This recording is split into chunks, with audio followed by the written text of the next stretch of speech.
On day 6 of Denver Broncos training camp, the Broncos defense flustered Russell Wilson and the Broncos offense. Should there be reason for concern yet in Broncos Country? We'll dive deep into that and much more on today's brand new episode, Locked on Broncos. You are Locked on Broncos, your daily Denver Broncos podcast. Part of the Locked on Podcast Network. Your team every day. Denver Broncos defense swarming during Tuesday's practice at the Centura Health Training Center, making it difficult for the offense to get any momentum. Is there any reason to be concerned? Welcome into a brand new episode, Locked on Broncos, your daily Denver Broncos podcast, part of the Locked on Podcast Network, your team every day. Thank you so much to everybody in Broncos Country for tuning in, making us your first listen of the day. Every single day. You can get this podcast for free on YouTube or wherever you get your podcast. So make sure you subscribe so you never miss out on a day's worth of Broncos news, content coverage, analysis, and more. I'm your host, as always, Cody Roark, Broncos reporter from Mile High Sports. Joined alongside, as always, by my co-host, Sayre Bedinger. This episode is brought to you by FanDuel Sportsbook, official sportsbook of the NFL. Make every moment more. Visit FanDuel.com/lockedon today to get started.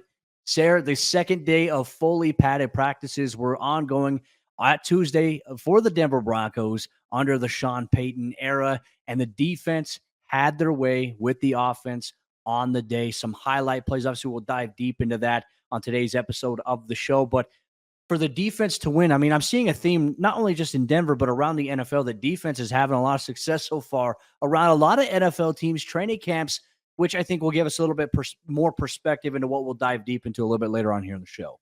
Right. It sounds like around the league, like you said, I was reading about the Buffalo Bills defense dominating practice on Tuesday as well. So, I mean, even for guys like Josh Allen, it's been a tough go, but Josh Allen doesn't have the same context as Russell Wilson. That's the biggest difference, right? It's that offenses might be struggling around the league, but the context in Denver is that you had the worst offense in the NFL last year.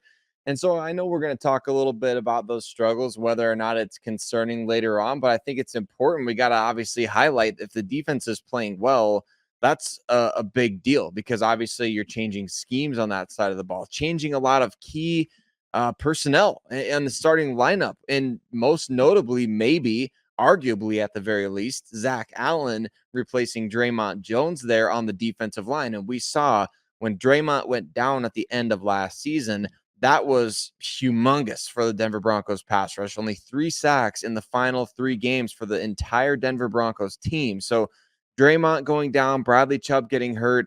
Obviously, now you bring in Zach Allen, who, as we know, he is a pressure player coming from that defensive end spot.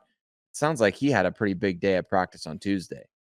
He did. And look, we talk about Zach Allen. You see it just consistently, the high motor that he has. And I know it's cliche. He's using the word high motor again, but that's exactly what he has. Like, you think of a high motor, you think of something that operates at a very, very efficient level. And that's exactly what he is, whether he's attacking outside, crashing inside. I mean, his first move off the ball, Sayre, from his stance is impressive. He's strong. And when you combine those two traits together, I mean, it works really well. And we have a guy like DJ Jones next to you. On the other side, you have some other guys mixing in. And then you have really talented outside linebackers in Jonathon Cooper, Frank Clark. And also, you talk about even Randy Gregory there. The Broncos defensive line, if they stay healthy, they should be a very, very strong point on this team there. But Zach Allen, Jonathon Cooper, Nik Bonitto, let's talk about these 3 guys here. They all had plays during Tuesday's practice where they generated pressure. Zach Allen had a bat down of a Russell Wilson pass at the line of scrimmage during the team period. Other times, they executed a really good stunt to be able to get home in a real game situation. Russell Wilson would have been sacked by Jonathon Cooper. Nik Bonitto would have also came up with a sack. And I will say probably the one guy so far through the first part of training camp and even dating back to last year, I think has taken significant visible strides. Nik Bonitto has taken a big step forward. There are a couple plays where he absolutely ragdolled Cam Fleming, like physically made a move, used his speed and athleticism and strength. And I think that's an area of his game that has certainly improved for the Broncos this offseason. It was a good thing to see, but it also led to Russell Wilson making a mistake during practice as well. Yeah, it sounds like Justin Simmons had another interception. That's 2 days in a row for Simmons, isn't it? Getting an interception off Russ. So really what you're seeing here is nothing new for really anybody. I mean, the best of the best throw interceptions against Justin Simmons. Patrick Mahomes seems to have there's like a magnet on Justin Simmons when we play the Chiefs. There's definitely, got worse guys that you could be throwing the ball to if you're Russell Wilson, right? Justin Simmons, certainly a playmaker in the secondary there, one of the best, if not the best safety in the NFL today. So, I mean, it's going to happen eventually, especially when you know kind of what you're going up against. Like, these guys aren't scheming to play against each other. It's not an opponent that you're taking on week to week in the NFL. They kind of know what's coming in a way, at least. So to me, I don't know where I fall on this. Training camp interceptions, they're going to happen. We've mentioned it on this show before. Case Keenum went an entire training camp without throwing an interception. So really, what does it mean ultimately? Ultimately, it means we hope that he doesn't make these same mistakes during the games, right? We hope that he's able to see that safety wherever Justin Simmons was before he made that pass. You hope now he's like, okay, I missed that on this particular play, on this particular concept. I need to be watching for the safety here because Simmons kind of making him look bad these last couple of days. So that's a big deal. And I think it's something that kind of threw up the red flag for me. Well, and I want to encourage Broncos country. Technically, Russell Wilson only threw one interception to Justin and has only thrown one interception in camp. The one the other day, the play was over initially. Like, Jonathon Cooper sacked him. It was 1, 2, 3, 4 seconds after a would-be sack. Russ just threw it up. And Jerry, I mean, at that time, thought the play was over as well. And Justin intercepted it. I know some people said, like, oh, he threw a pick to, like, a really bad interception. The play was essentially dead. It wouldn't have been an interception because he would have been sacked. But yeah, this one was just Sayre, watching the play. Justin made a terrific play. Like, he read it very, very distinctly. And look, Justin and the defense, they do a really good job of disguising their coverage looks, where they drop back, where they end up, when they need to be. Like, once the ball is snapped, where they start versus where they finish. Justin just jumped a route intended for Courtland Sutton in a big way. You love to see that. And I think we also have to put in perspective, you make a great point. We'll dive deeper into this on the show. Justin Simmons is one of the best safeties in the league, led the NFL, tied for the lead league last year with 6.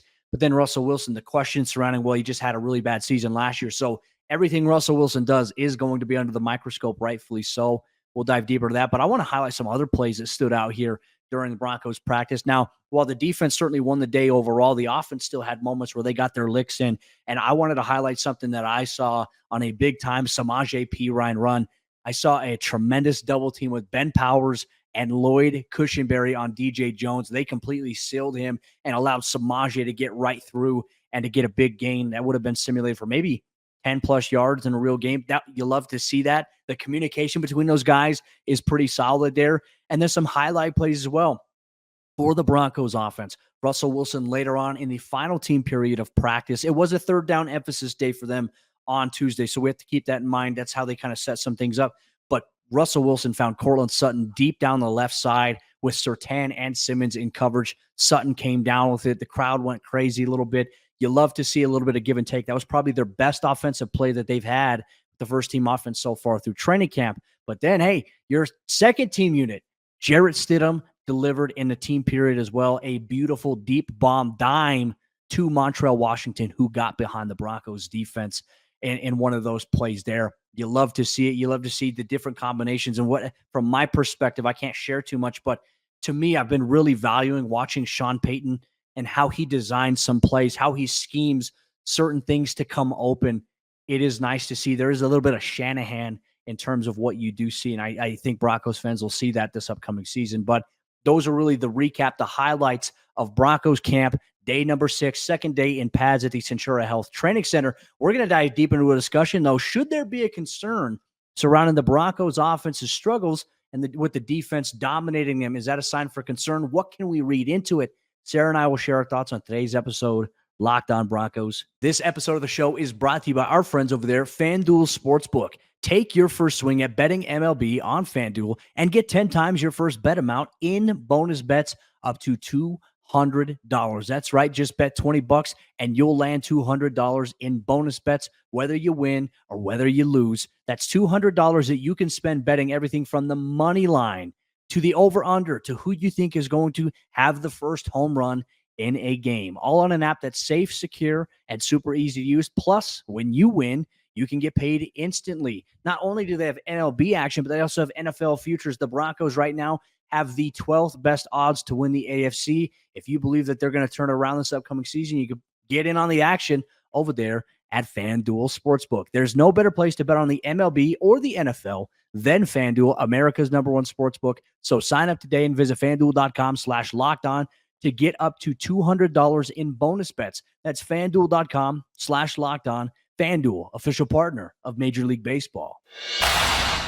After a little bit of struggling to start off the padded days at training camp practices, should Broncos Country be concerned about the offense? The offense, which ranked 32nd in the NFL last year in points scored. Of course, everybody's radar is going to be, and we said this leading up to training camp, that all eyes were going to be on the offensive side of the ball. So we knew there was going to be pressure, scrutiny. We're going to talk about that. We're going to talk about what kind of pressures on those guys. We're going to talk about maybe should you be concerned.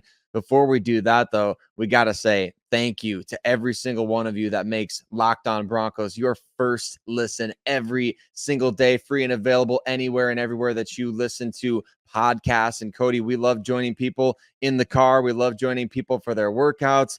We love joining people if they're shopping around Costco. I love that. You bring us wherever you go. Thank you for doing that. Or, hey, maybe you're sitting around, you want to throw on YouTube. Hey, watch us on YouTube. We're free and available there as well. And we're so grateful for every single one of you that helped us get past 10,000 subscribers on YouTube. Thank you for being part of this show every single day.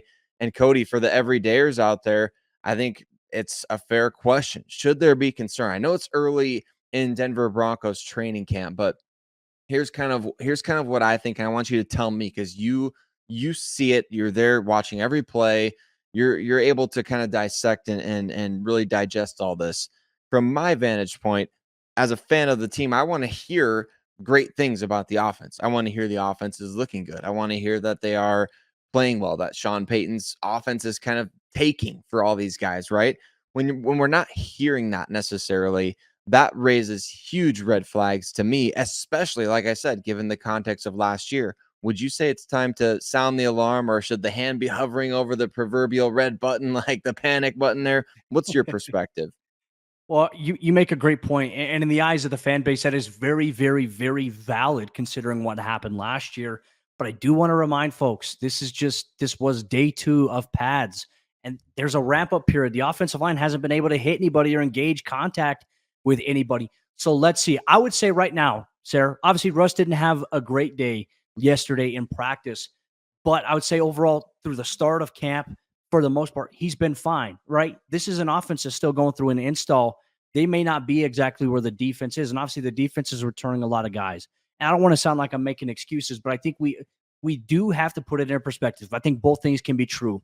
You want to see and you want to hear good reports about the offense coming out of training camp, but it could also be a little bit too early, right? So right now, I would say I would not, if you're a member of Broncos Country, I wouldn't worry yet, right? And so what does that mean, Cody? Well, I think as the Broncos get ready for next week's going to be big preparation, Sayre, because you're going to have a game-like situation. They're going to practice all throughout this week, including Saturday, but then they'll practice Monday, Tuesday, Wednesday, Thursday off. Then they're going to play Friday against the Arizona Cardinals next week. So the preparation and the intensity will ramp up here for the team, and I'm sure more reps will come through for the offense. But if, let's say, by Tuesday or Wednesday of next week, the offense, it's still the same story as it was yesterday in Dove Valley, then I would say, okay, I'm a little concerned. I'm a little skeptical at this point.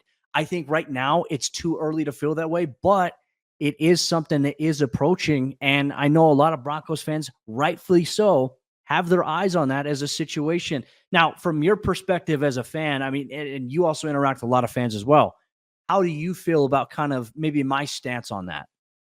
Well, I think that's fair. I don't think anybody wants to be panicking at this point, right? I mean, we should all Yeah. be waiting until we can at least see these guys out on the field. Like you said, still installing the offense, still getting chemistry. We just lost a key player to the offense just on Monday. So, I mean, there's a lot of things happening right now. And certainly you didn't expect necessarily overnight maybe the light to come back on for Russell Wilson, but with what Sean Payton said, right? He did say that whole thing about him hitting a wall, that was BS.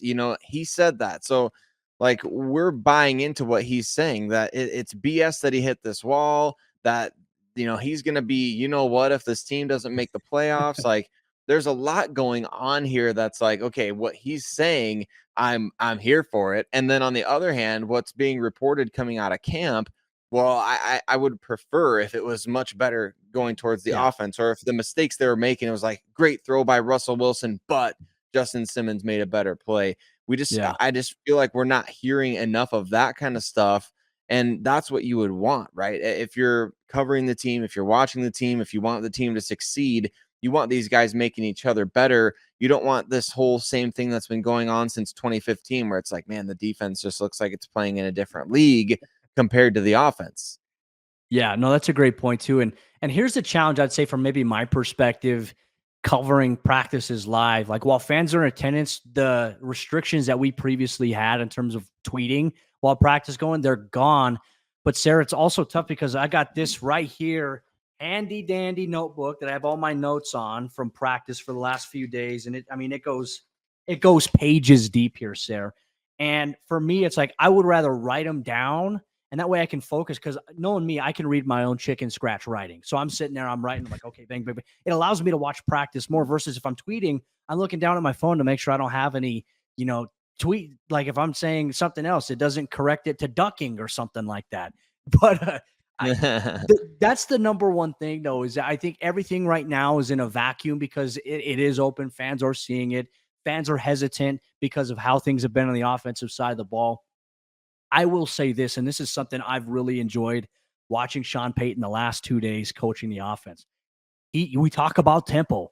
If the offense does not break the huddle with some pep in their step, he gets pissed, and he makes them do it again. He makes them get in the huddle, and then he makes them go line back up. I love that. That's that accountability factor that simply was not here last year. It's going to force guys, I think, to lock in a little bit. So Sean Payton isn't worried yet. I mean, it's an evaluation process, day 2 of pads. Let's maybe revisit this next week if the same thing is happening. Then we can dive deeper to that. And if he plays in the preseason, what does that look like? Do we see something, or do we see some of the similar struggles? Then we can really talk about it, I think, in a bigger picture scale here for the Broncos going forward. But yeah, these are all valid things to talk about as it pertains to the offensive line of Broncos country. We want to know, how do you feel if you've been out to practice? Are you still concerned right now about the Broncos offense? Not a lot of explosive plays going on, but they're building up. They're still going through the install through the first couple of days of pads. If you're watching on YouTube, drop a comment down below. If you're listening wherever you get your podcast, make sure you send us a tweet or whatever they call it these days on social media, at Cody Roark NFL, at Sayre Bedinger, at Locked On Broncos. But we're going to go through some other things on today's episode of the show, including some key observations, a couple of injuries at practice, one player still not available at practice, and Sean Payton pinpointed one wide receiver who is stepping up and who has stepped up all offseason, even though Tim Patrick just suffered a season-ending injury. We'll dive deeper to that on today's episode, Locked On Broncos. Real quick, make sure you go check out the Locked On NFL podcast. You can get it for free on YouTube or wherever you get your podcast every single day. The local experts on the biggest stories going on around the NFL. We're seeing a lot of injuries pile up. We're seeing a lot of defenses winning the day in their training camp practices exclusively. Locked On NFL has you covered with the biggest stories that are going on right now around the NFL, around training camp. Broncos head coach Sean Payton noted one wide receiver who has been a consistent portion of picking up the offense and carrying things over throughout the offseason program into training camp, and that is big news coming off the heels of Tim Patrick's injury here. Thank you so much, Broncos Country, for tuning in, making Locked On Broncos your first listen of the day every single day, whether you watch on YouTube, whether you listen wherever you get your podcast. We appreciate you taking time out of your day to listen, to watch, to read our stuff that we write respectively for milehighsports.com, predominantly It means the world to us. This should be your daily go-to hub for all up-to-date objective coverage of all things orange and blue. Sayre, we heard from Broncos head coach Sean Payton on Tuesday, and this was really a day after Tim Patrick's injury, which we did an episode for all the everydayers. Just a big blow to the Broncos offense, to the locker room, to the roster in general, not having him out there. But even in OTAs and even in mandatory minicamp, I've said it here on the show, there is one guy who's playing in that role while he was ramping things up. and that is Brandon Johnson. Here's what Broncos head coach Sean Payton had to say about Brandon Johnson following practice on Tuesday. Look, he's had some big plays. He's getting more work now with the ones. He can run, and all of them, especially on offense, are learning new terminology, but he's picking it up. I'm excited for Brandon Johnson, Cody. I really am, because I think he's been one of those guys that we can get excited about from preseason to last year's training camp. And in the regular season, he got an opportunity. He made some more plays. I believe he was one of just a couple Broncos receivers to get a red zone touchdown reception last year. Maybe look into that. Somebody in the comments find out for me, but I remember reading that somewhere. But Brandon Johnson developed chemistry with Russell Wilson early on back in 2022. We're talking about now. To see him progress forward, that's big, because obviously you lose your position coach. You're bringing in Kerry Colbert now, the new wide receivers coach.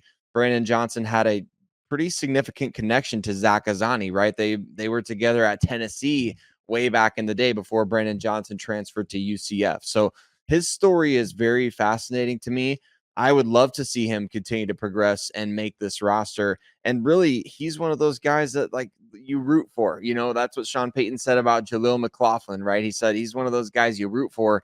Brandon Johnson's the same way, because what do those guys have in common? They're the underdog. It's kind of the training camp Cinderella story. It's those guys who were written off, or guys who had been seemingly replaced by other players. Now they're kind of just sticking around. They're the ones that keep making plays. So I really like Brandon Johnson and his story. I hope he's able to continue it. Remember last year he had that injury late in the preseason, kind of derailed. He might have had a week 1 role for the Broncos.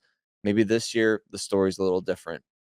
And certainly he has every opportunity in front of him to go out and to capture that. That's what Sean Payton recognizes in these guys. And I'm very curious, because they have so many personnel conversations every single night. He even mentioned that in Tuesday's press conference, where he's like, we talk about the roster. We talk about every position.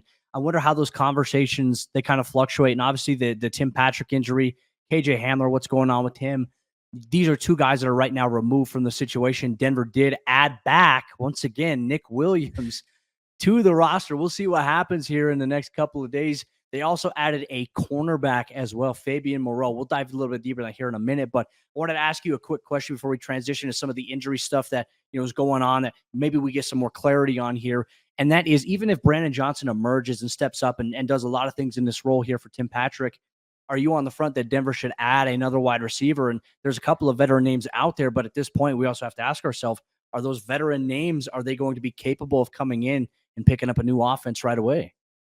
I'm definitely in favor of bringing guys in for camp. You just never know what could happen at the wide receiver position. If nothing else, just go tell a guy, hey, get open on Hut, right? I know it's not that simple, but if guys can get open and make plays, I guess you never know what can happen. They can pick up the offense as they go.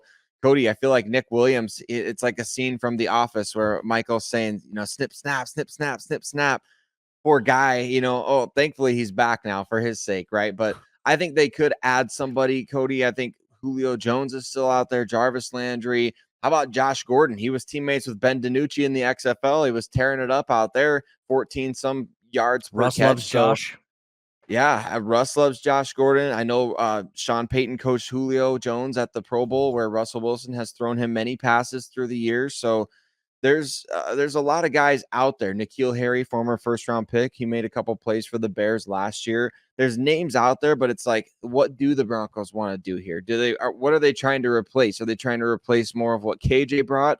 Because it seems like Marvin Mims can do that. Or are they trying to replace what Tim Patrick brought in terms of that veteran presence? I don't know. We'll see. But I think maybe, bring in another guy or two. Hey, Mims has been stepping up as well. He's been having a little bit more of an increased workload, as Sean Payton said, that he's still overcoming a little bit of another hamstring injury he sustained to the other hamstring, not sustained during OTAs and minicamp. But he's been out there. He's been moving good. He caught some passes during some the group period, team period as well. They did one-on-ones, and they did a 9-on-7 on one field. And I'll tell you what, there's some competitive reps. Art Green had won his rep against Marquez Callaway. Damari Mathis had a really good rep on Cortland Sutton. There was some give and take from some other guys, but you love the competitive nature there. But no Riley Moss for the second consecutive day of Broncos practice, which we don't have an update, but it's at this point, considering that the team, hours later after we heard that Sean Payton and we saw that Riley Moss was not at practice, they signed cornerback Fabian Moreau. The question is is there something going on with Riley? You know, whether it's an injury or personal matter. Obviously, it's in the team's hands at this point, but this definitely makes things a little interesting regarding the cornerback depth. And really another thing to touch on here before I'll let you finish here, Sayre, to cap off today's episode of the show. Jonas Griffith went down during a special teams period as well. Kind of looked like he got, I don't know if he hyperextended something or if he got rolled up on, but he had to be assisted off by trainers. He tried walking off on his own power after a few minutes during this drill and then had to be assisted by trainers and kind of hobbled in. Quinn Miners left practice early, but Sean Payton said that he's fine. So really, I think the only concern we're having right now is not knowing what's going to happen with Jonas Griffith and his status. We'll find more, or maybe there is something where he's going to have to go on, you know, an injury designation, and maybe this is why they made the move. We're going to find out in the next 24 hours why the Broncos have made some of the moves that they have in this position. Yeah, we are. We're fixing to find out, as they say, right? I mean, you always see roster changes and roster moves happening throughout camp, but specifically this move to sign Fabian Moreau kind of feels like maybe there's something going on there with Riley Moss. And it was, what was it labeled, a coach's decision or something like that to keep him out of practice. We know Sean Payton wants to be as coy as possible about injuries, and even just flat out telling the media numerous times, we're not going to talk about injuries. So if there is an injury with Riley Moss, maybe we just haven't heard about it yet. And that would be very unfortunate, but it would also make sense as to why you bring in a guy with so much experience at that position. And as far as Jonas Griffith, thank goodness the Broncos are deep at linebacker. Hopefully, though, he's okay, because really we know and we've been thinking he's going to make a huge impact on special teams, right? So that's got to be an area that has to be strong this year. And Jonas, that poor guy too, man, he's struggled with it. That injury bug has bitten so many of these guys on the Broncos. You hate to hear these same player names connected to injuries over and over again. It's just, it makes your heart ache for these guys, because you know they got ability, you know they can play, they can help this team win games. And unfortunately, we just don't get to see it as often as we hope. I just always like to remind people this is definitely something you deal with, and you do see injuries when you play and you're at altitude. It's more susceptible. It's easier for you to get dehydrated at altitude. And so it's been hot at Broncos practice. You've been out there, you know exactly what I'm talking about. Sean Payton likes to get these guys hydrated. They hydrate quite a bit, but it's making sure that these guys take care of their bodies when they leave, when they go in after practice. Make sure you're going through recovery. I mean, after practice, they'll have groups, they go lift weights, which is important. After, you know, you're doing all this physical contact and movement, then you hit the cold tub, hot tub, massage, whatever it may be. Denver's doing the right things. And unfortunately, you know, injuries are part of the game. This is the time of the year where it's like you don't want to see it happen at all for any player. But when it happens in practice, it's even more unfortunate, because it's like, shoot, man, like this is something where it's like the controlled environment versus a game. It's not necessarily controlled, but you know, you can only do so much in that situation. So we'll continue to update you all throughout this week as the Broncos continue training camp. Day 3 of Broncos camp in pads is continuing to be day number 7 overall. Make sure you check out my work, milehighsports.com. Check out Sayre's predominantly orange.com. And you can catch us here every single day on YouTube or wherever you get your podcasts, with brand new episodes, Locked On Broncos, every single day, all year long. Broncos Country, we appreciate you so much. We'll be back tomorrow for a recap of today's practice at Centura Health Training Center.